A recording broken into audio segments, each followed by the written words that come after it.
Parcel করা খাবার নির্দিষ্ট স্থান থেকে অন্য জায়গায় পৌঁছে দেওয়ার ঘটনাকে কেন্দ্র করে হোটেলে হামলা ও ভাঙচুরের ঘটনা ঘটেছে। এতে স্থানীয় জামায়াত নেতা শরাফত আলী ফরাজির সংশ্লিষ্টতার কথা সামাজিক মাধ্যমে ছড়িয়ে পড়েছে। ঘটনা জামালপুরের মেলান্দহে। প্রত্যক্ষদর্শীরা জানিয়েছে, পার্সেল করা খাবার নিয়ে যাওয়ার কথা হোটেলটির জমির মালিক মোহাম্মদ মিঠুর বাড়িতে, কিন্তু সে খাবার দুইবার ভুলক্রমে পাঠানো হয় মিন্টুর বাড়িতে।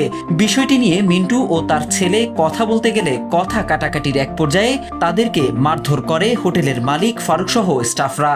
হোটেলের মালিকে মনে করেন এর সাথে রাগ করছে, তর্কাতর্কি হয়েছে, হওয়ার পরে হোটেলের মালিক পাঠাই দেওয়ার পরে ওর সাথে মনে করেন ব্যবহার খারাপ করার পরে তারা চলে গেছে।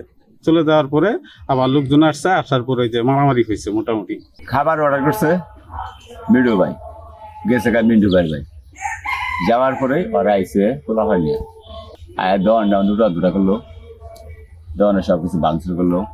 এদিকে ওই হোটেল যেখানে অবস্থিত সেই জমির কিছু অংশের মালিক জাকিরুল হক মিন্টু, তিনি হোটেল মালিক সহ 4 জনের বিরুদ্ধে দায়ের করেছেন মামলা।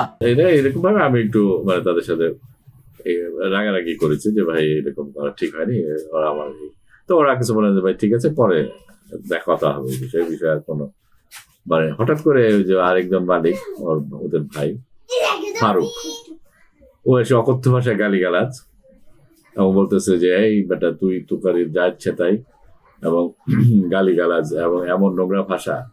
স্বাভাবিকভাবে আমার ছেলে উত্তেজিত, আমরা জানতে চাই যে কেন তুমি এসব ব্যবহার করছো, এটা তো তোমার ঠিক না। তো এক পর্যায়ে তারা কর্মচারী এবং মালিক টালিক সহ আমার ছেলের উপর মারতে উদ্যত হয় এবং মারা শুরু করে আর কি। তা আমাকে ওর ধাক্কা মারে, আমাকে ফেলে দেয়। তবে হামলার ব্যাপারে হোটেলের স্বত্বাধিকারী মুঠোফোনে জামায়াত নেতা ও মামলার বাদী জাকিরুল হক মিন্টুকে দোষারোপ করেছেন। মানে আমরা বিচার দিচ্ছি আল্লাহর কাছে, বুঝছেন,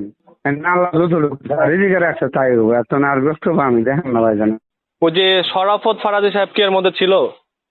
জি জি। ওনার কি সংশ্লিষ্ট ছিল এর মধ্যে? উনি একজন বাজাই দিছে।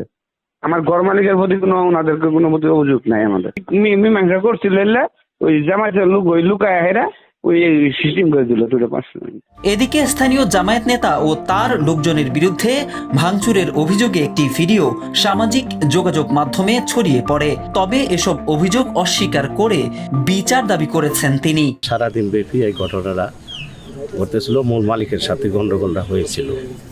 আমি জাস্ট যখন এটা শেষ পর্যায়ে যাই তখন ওইখানে নিরিবিলি মালিককে বললাম যে, আর পুলিশ ওইখানে উপস্থিত ছিল, পুলিশ অফিসার, বললাম যে এটা নিষ্পত্তি হওয়া দরকার, আর যেখানে যে ঘটনাটা ঘটছে এটা খুবই দুঃখজনক, মর্মান্তিক, এটাকে একটা প্রতিকার হওয়া দরকার এবং এই আসামিকে ধরে নিয়ে যান।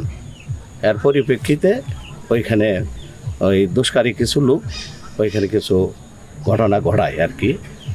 এখন যেহেতু আমরা ইসলামী আন্দোলন করি, আমার পক্ষ থেকে যে কথাগুলি বলা হচ্ছে সম্পূর্ণ ভিত্তিহীন, মিথ্যা, অমূলক। এই জন্য আমি এর তীব্র প্রতিবাদ করছি এবং এর সুষ্ঠু বিচার চাচ্ছি। তবে এ ব্যাপারে অভিযোগ পেলে তদন্ত করে ব্যবস্থা নেওয়ার কথা জানিয়েছে পুলিশ। হোটেল নিরিবিলিতে মারামারি সংবাদ পাইয়া আমি সন্দেহফোর সহ ঘটনাস্থলে উপস্থিত হইয়া স্থানীয় জনসাধারণের সহায়তায় পরিস্থিতি নিয়ন্ত্রণে আনি। পরবর্তীতে এক পক্ষ অভিযোগ দিছে, অভিযোগের প্রেক্ষিতে মেলান্দহ থানায় একটি মামলা রুজু হয়েছে। অপর পক্ষ অভিযোগ দেয় নাই। অভিযোগ যদি দাঁড় করে সেক্ষেত্রে আমরা তদন্তপূর্বক আইনগত ব্যবস্থা গ্রহণ করব।